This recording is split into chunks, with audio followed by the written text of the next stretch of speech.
वैष्णवी अगवणे मृत्यू प्रकरणाला आता एक नवीन वळण मिळालंय। सामाजिक कार्यकर्त्या अंजली दमानिया यांनी कारागृह महानिरीक्षक डॉक्टर जालिंदर सुपेकर यांच्यावर गंभीर स्वरूपाचे आरोप केले। सुपेकर यांनी या प्रकरणातील आरोपींना संरक्षण दिलेलं आहे आणि पीडित कुटुंबाला धमकावलंय असा दावा दमानियांचा आहे। सुपेकर यांच्या कथित संरक्षणामुळे आरोपींना मोकाटपणे फिरण्याची संधी मिळाली असं देखील दमानियांचं म्हणणं आहे। सुपेकर यांनी केवळ वैष्णवी प्रकरणातच नाही तर PSI अशोक सादरे यांचाही छळ केला आणि त्यामुळेच त्यांनी आत्महत्या केल्याचा आरोप या दरम्यान करण्यात आलाय। त्यांनी PSI अशोक सादरे यांची सुसाइड नोटही X वर टाकली।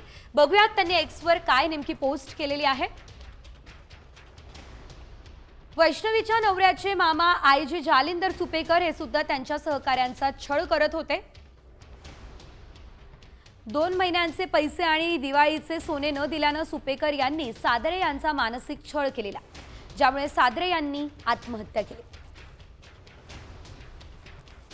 IG जालिंदर सुपेकर जे होते, या सुपेकरांनी त्यांना कळत नकळत मदत केली की नाही याची सुद्धा चौकशी झाली पाहिजे। मयुरीने सरळ सरळ सांगितलं की माझा छळ सुद्धा असाच करण्यात आला। नोव्हेंबरमध्ये मी जेव्हा तक्रार केली तेव्हा सुद्धा हे कुटुंब फरार होतं आणि फरार असताना, मी परत म्हणतेय, फरार असताना करिश्मा पुन्हा पोलीस स्टेशन मध्ये जाऊन FIR करते मयुरीच्या आईवर आणि भावावर आणि पुन्हा फरार होते। याचा अर्थ स्पष्ट आहे की यांना पोलिसांचं पाठबळ होतं, राजकीय पाठबळ होतं आणि म्हणूनच हे सगळं घडलं। तर या संदर्भात अधिकची अपडेट आमचे प्रतिनिधी विशाल समरे यांच्याकडून घेऊयात। विशाल, आपण बघतोय आता या संपूर्ण प्रकरणामध्ये सुपेकरांचं नाव वारंवार घेतलं जात आहे। काय नेमकं या सुपेकरांनी केलेलं आहे, सविस्तर अपडेट या संदर्भात।